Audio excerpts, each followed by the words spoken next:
Саламатсыздар ма? Бүгін біз үрейлі шабуыл, оның нәтижелері, яғни паническая атаканың адам өміріндегі алып келетін салдарлары, одан шығу жолдары туралы мен айтатын боламын. Үрейлі шабуыл дегеніміз орысшасы паническая атака. Невроздың ең бір қасіретті симптомдарының бірі. Қасіретті, азапқа толы деп айтуымызға болады. Үрейлі шабуыл дегеніміз не үшін керек? Бәр адам өмірінде бір рет болсын сол жағдайды басынан кешіреді. Үрейлі шабуыл, мысалы, кетіп бара жатырмыз дейік біз.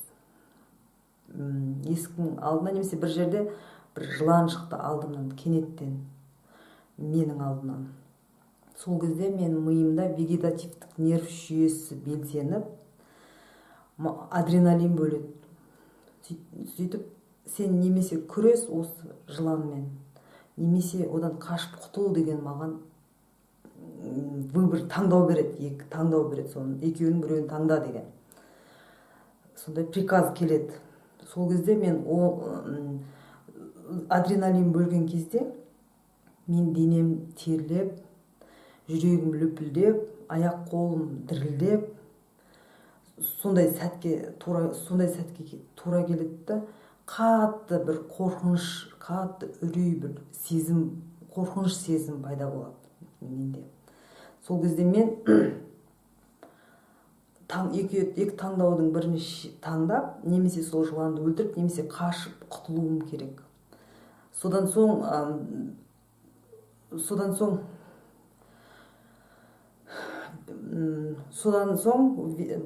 үрейлі шабуыл бәсеңдеп, организм тынышталып, болды, біз мына проблемадан, мына стресстен құтылдық деген сигнал бар. Мида бізге тынышталдыратын обезболивающий дейді ғой, сондай гормондар бөліп, біз тыныш қалыпқа түсеміз, қайтадан осындай қалыпқа. Міне осыны үрейлі шабуыл деп атаймыз. Ол кәдімгі бәрімізде бар нәрсе, ол бізге керекті, өмірде керекті нәрсе, біз қауіп қатер төнді деген бізге сигнал. Ал енді невроз кезінде тремор болады аяқ қол кезде, ұмытып кеттім айтатын. Невроз кезінде ондай себепсіз балконға шықсаңыз да, подъездге шықсаңыз да, немесе паркке барсаңыз да, ешқандай ондай қорқатын бір нәрсе болмаса да, сізде өзіңізден өзіңіз паническая атака жағдайы болады. Ешбір себепсіз жылан жоқ, қасқыр жоқ, біреу өлтірейін деп жатқан жоқ, қуып жатқан жоқ, ешқандай зиян, біздің денсаулығымызға, біздің өмірімізге келетін зиян жоқ. Бірақ паническая атака басталады, өзінен өзі үрейлі шабуыл. Нерв жүйесі, вегетативтік нерв жүйесі себепсіз белсене береді. Сонда адам, мысалы, паркте сол үрейлі шабуыл болса, мен паркке қараңыз, сіз кетіп бара жатсыз, алдыңыздан жылан шықты, сол жерден қатты қорқып қашып құтылдыңыз, сол жерге қайтадан барар ма едіңіз?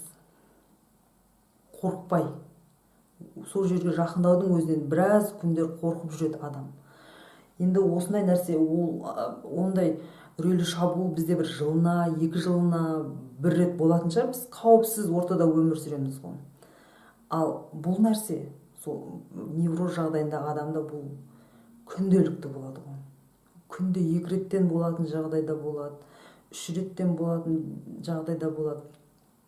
Содан соң адам паркте болса, паркте баруға сол жерден біріншіден сол үрейлі шабуылдың болуынан қорқып қалады. Екіншіден сол паркте денем дірілдеп қорқып, мен өзімнен өзім, оның арқасы кіші дәретпен аяқталатын жағдайлар да бар. Сол жерде кіші дәретке ұятқа қалады да адам. Денем дірілдеп, аяқ қолым қалтырап, көздің қарашығы өзгереді, бет қызарады өзінен өзі. Барлық нәрсе өзгеріп жатыр. Мен қорқып жатырмын себепсіз. Адамдардың маған қарап, мені теріс бағалап па, немесе бір үстімнен күлетіндей, ұятты жағдайға қаламын деген тағы екінші қорқыныш пайда болады. Сонымен паркке барудан бас тартады, магазинге барудан, есіктің алдына шығудан қорқып бастайды. Бас тартады емес, қорқып бастайды.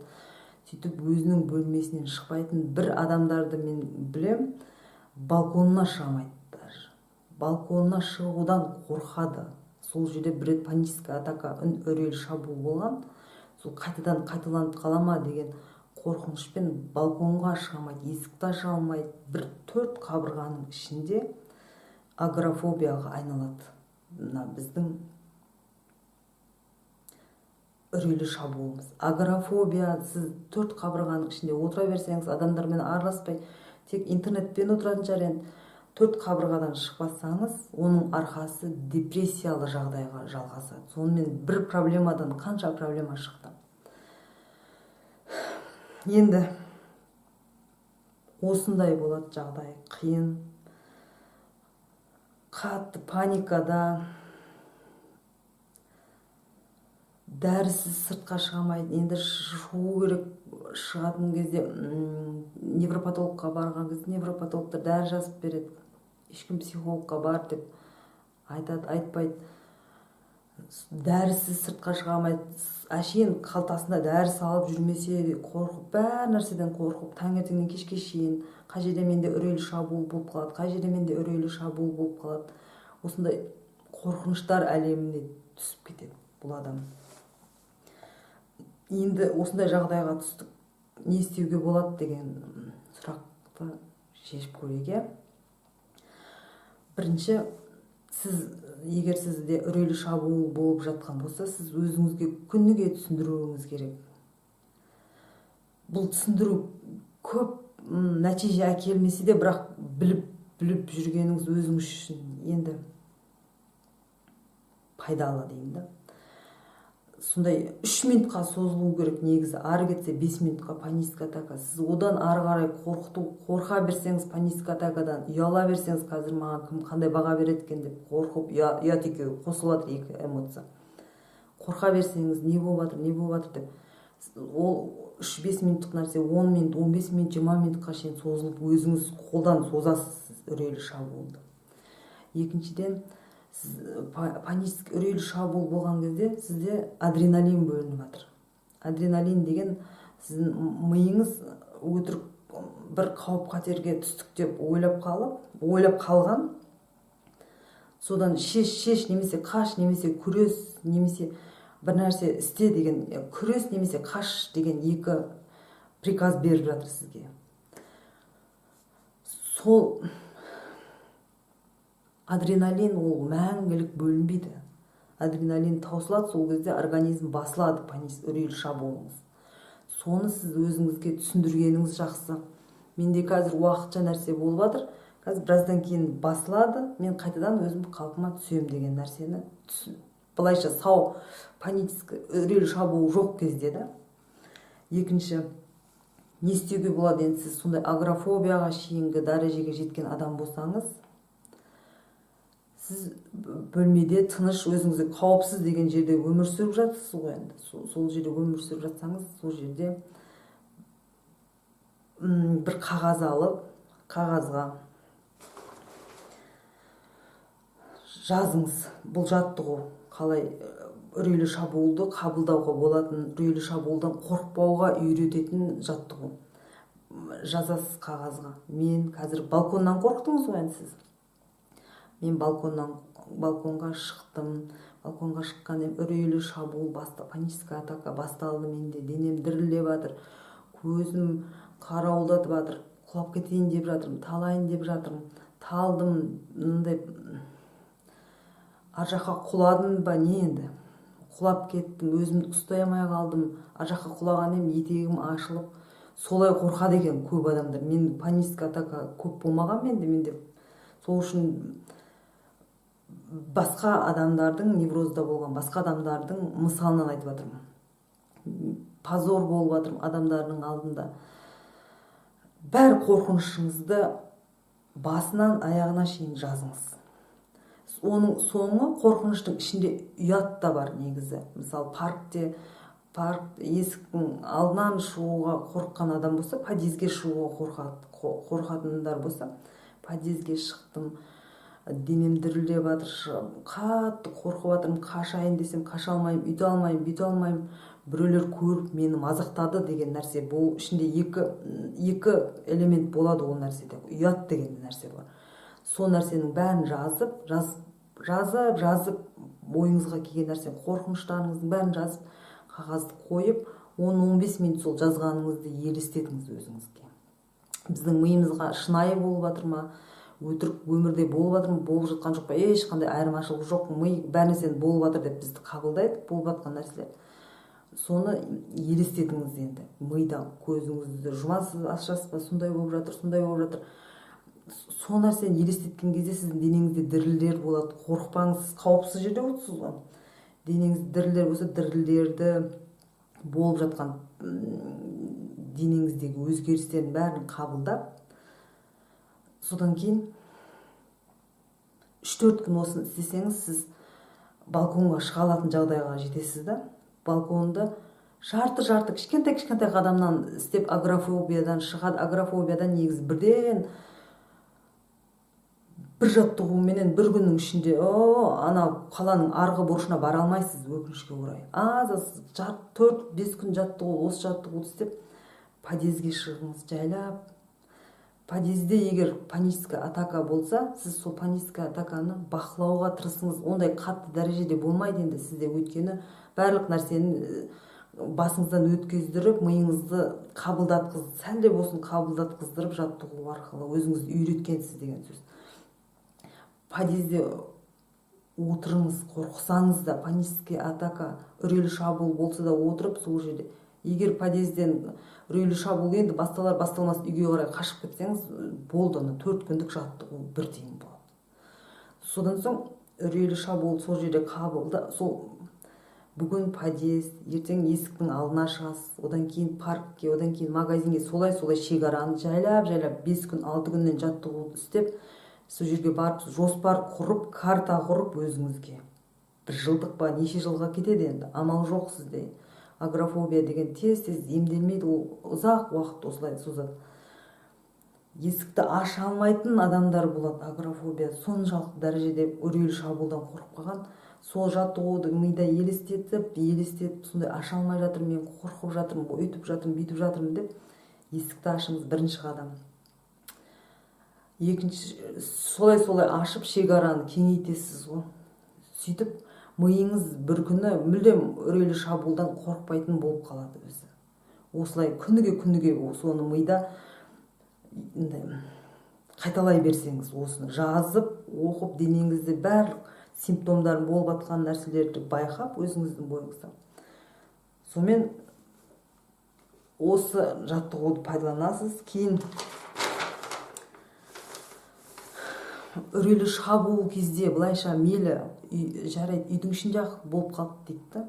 Не істеу керек? Барлық көп жерде үрейлі шабуыл үшін тыныс алыңыз дейді.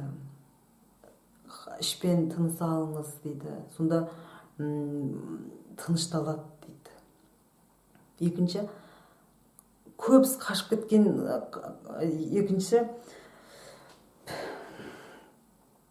мысалы ойыңызды үрейлі шабуыл кезде бірден басқа нәрсені ойлап кетсеңіз, үрейлі шабуыл басылады деген ұсыныстар айтады, бірақ ол басылмайды.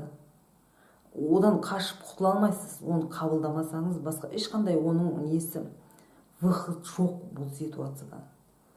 Бір ғана шешімі болып жатыр ма, сол нәрсені қабылдайсыз. Денеңізде болып жатқан қорқыныш, тура бір қорқыныш әлемінде жүргендей сезінсеңіз, не болса да соны сезесіз. Денеңізде болып жатыр, мен қашып кеткім келіп жатыр, бірақ бізде сана бар ғой, сана. Барлық нәрсені ақылмен шешіп басқарып отыратын, сол нәрсені санаңызбен қарап, денеңіз дірілдеп жатыр, бәр нәрсені шыдауға тырыссаңыз, бір рет шыдасаңыз, мен өзім басынан өткен нәрсе. Бір рет соны қорқсаңыз да, үндемей сол жерде бақылап отырсаңыз, екінші рет ондай күшті болмайды. екінші рет сәл кішкентайлау, сәл әлсіздеу болады үрейлі шабу, үшінші рет әлсіздеу, солай ол кетеді. Өйткені ол симптом өшеді. Миыңыз сізді олай қорқыта көз жету керек қой, қысқасы. Қашпай отырып, панический атаканы, үрейлі шабуылды бақылап, денеңізде болып жатқан нәрсені бақылап, батыр болсаңыз да, енді батыр болмасаңыз бағана жаттығу жасап миды үйретесіз да үрейлі шабуылға. Сонымен үрейлі шабуыл жеңіледі. Енді тағы бір нәрсені айта кетемін деп әр не сайын ұмытып кетемін. Айтатыным, сіздің өміріңізге қарап, өміріңізде осы үрейлі шабуыл, ұйқысыздық, невроз симптомдары керек, сізге пайда тигізіп жатқан саласы болады. Сол саласын табу керек. Мысалы, біреудің вниманиясында, внимание деген не дейді? Біреудің бала кезінде внимание алмаған адамдар мамасынан, мысалы, мамасы жұмыс істеді ма, басқа нәрсемен ба, балаға көңіл аударамайтын болса, ол адамға ауырып жатса да, сол ауырып, мамам мен мына жерім ауырып жатыр деген кезде ғана мамасы баласына внимание, көңіл аударса, көңіл екен ғой, көңіл аударса, көңіл аударса, сол кезде балада рефлекс пайда болады. Менде тек қана ауырған кезде ғана маған ауыртып қана адамдардың көңілін ала алады екен деген. Егер сондай адам невроз болып қалса, енді сіздің күйеуіңіздің ба, әйеліңіздің ба, егер ер адам болсаңыз, әке шешеңіздің ба, біреудің сіз назарын, мен мынандай симптом болып жатыр, менде мынандай панический атака, мынандай үрейлі шабуыл болды, мынандай қараңғы болып бара жатыр, бәрі жер тұман, әрбір симптомын алып сол адамның сіз назарын алуды әдетке айналдырсаңыз, сіздің миыңыз үшін, сіз үшін, өзіңіз үшін біріншіден панический атаканы, үрейлі шабуылды, невроздан құтылудың пайдасы жоқ деген. Сол өмір сізге выгодно да, керекті да сол өмір. Сол үшін сіз әшейін дәрі-дәрмекпен былай жүріп, өміріңізді өзгерту сізге қажет емес болып қалады деген сөз. Сол үшін өмірде қарап, өзіңізге сынап, мен не үшін маған керек бұл нәрсе? Қалай, мен біреудің вниманиясын алып жатырмын ба, осындай аурумен ауырып, менде не жұмыс істегісі келмейтін адамдар болады. Мысалы үшін қорқатын жұмыс істеуден, біреудің бағалауынан қорқатын, өмірден қорқатын, сол адамдар панический атакамен тығылады. Бұл неде? Проблемалардан қашады солай. Өзі проблемада жүрген адам тағы проблемалар. Дәрілердің өзі проблема ғой, негізі былай қарасаңыз. Кейін бір үрейлі шабуыл, мүлдем невроз симптомдары өмірде бір күрделі жағдайлар болса, өзінен өзі ремиссияға уақытша тоқтатылады. Мысалы, басқа жерге көшсеңіз, жұмысқа тұрсаңыз, бір өмірлік жағдай болса, біреуге ғашық болсаңыз, махаббат сезімі келсе, немесе біреу қайтыс болса, сол кездері өзінен өзі невроз тоқтайды. Сөйтеді да, сол сәтті пайдаланып, сіз тоқтаған сәтте ешқандай симптом өзінен өзі жоқ болып кетеді. Ұйқыда қалпына түседі, барлық жер тұманданбай ашық байқайсыз. Барлық нәрсе үрейлі шабуыл бәрі тоқтайды, сонымен кәдімгі қалыпқа түседі да нерв жүйесі. Сол нәрсені сондай сәтте жүрген болсаңыз, сіз пайдаланып, сол кезде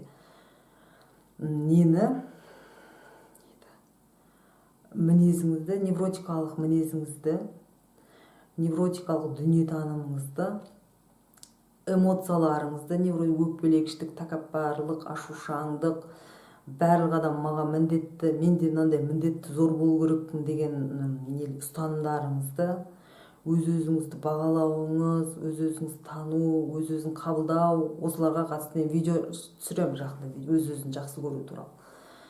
Өз-өзін қабылдау туралы, салаларын жөндеп алғаныңыз, пайдаланып ремиссия кезінде, тоқтатылып тұрған кезде пайдаланып өз өзіңізді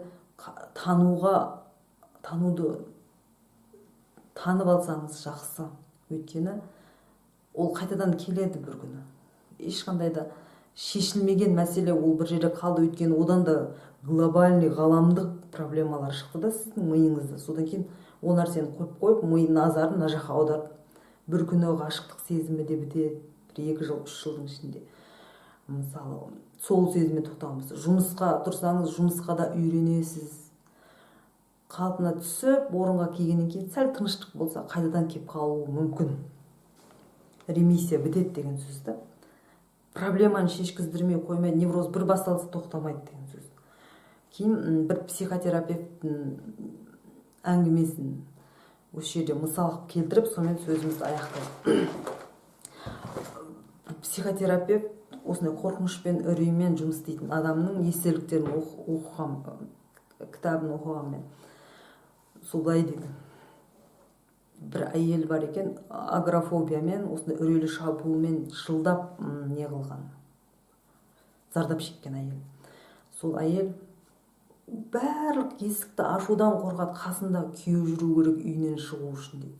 Есікті аша алмайды, дене өзі қорқып сөйлемей, дәрі ішіп менің алдымда отырады. Біз неше сеанстан бері емдеп жатырмыз. Сөйтіп бір күні келді, қасында отыр, сөйлесіп отырмыз, психотерапевтпен кеңес алып отыр бағанағы кісі, әйел кісі.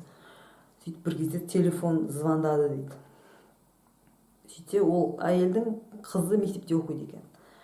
Телефон звондап, ол әйелдің қызының эпилепсия, талма ауруы бар екен. Талма ауруы бар, қызыңыз мектепте талма ауруы ұстап қалды, несі талмасы деп звондап отыр екен. Бағана психотерапевт айтып отыр, телефонды қойды да, мен қызым сондай болды, мен кетуім керекпін деп. Есікті ашуға қорқатын, күйеуінің қасында жүре алмайтын адам есікті ашты өзі.